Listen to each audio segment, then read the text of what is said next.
আপনারা জানেন কেন্দ্রীয় সমন্বয়ক হাসনাত আবদুল্লাহ সাহেব আছেন। তো উনি এখন বলতে পারি আমরা বিপদমুক্ত। ওনার একটু ব্লান্ট ইনজুরি ছিল মাথায়, যার ফলে উনি ফেন্ট হয়ে গিয়েছিলেন। তো পরে আমাদের এখানে আসার পরে ওনার উন্নতি হয়েছে।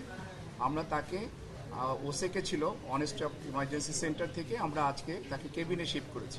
উনি মোটামুটি ভালো আছেন। তবে আমাদের সাথে এই পাঁচজনের মধ্যে দুইজন তাদের সার্জারি লাগছে। নিউরো সার্জনরা একজনকে অলরেডি ওটিতে নিয়েছেন, আর একজনকে নেবেন, আজকেই তাদের সার্জারি করবেন। তো বাকি রুগীরা প্রাথমিক চিকিৎসা নিয়ে চলে গেছেন, আর বাকি যে তিনজন আছেন ওনারা ভালো আছেন। আমরা ঢাকা মেডিকেল কলেজ হাসপাতাল, আমরা যারা প্রশাসনে আছি এবং আমাদের সাথে যেসব চিকিৎসক নার্সরা আমাদের সহযোগিতা করে, আমরা সবসময় যে কোনো ক্রাইসিসে, দেশের যে কোনো ক্রাইসিসে সবচেয়ে বড় লোডটা আমরা বেয়ার করি এবং আমরা করে যাব ইনশাল্লাহ। আপনাদের সহযোগিতায় আমরা এই দায়িত্ব নিচ্ছি।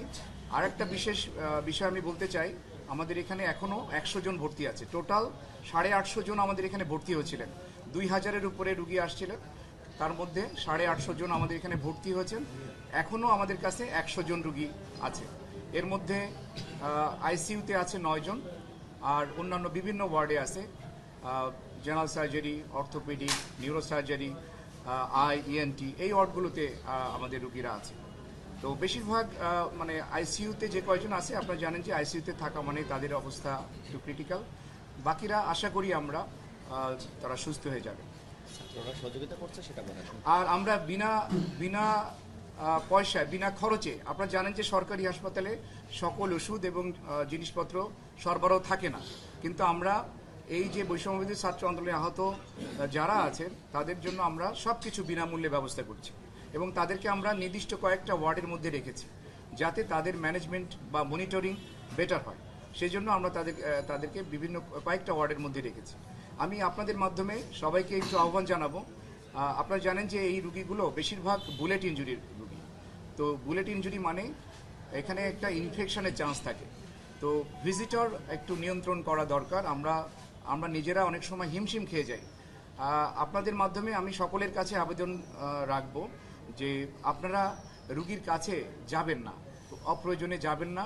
তারা সুস্থ হয়ে যাক, আমরা সেই দোয়া করি, আপনারাও সেই দোয়া করেন। আর তার অ্যাটেন্ডেন্ট হিসেবে একসাথে একজনের বেশি যেন তার সাথে না থাকে, এই ব্যাপারে আপনারা একটু সহযোগিতা করবেন।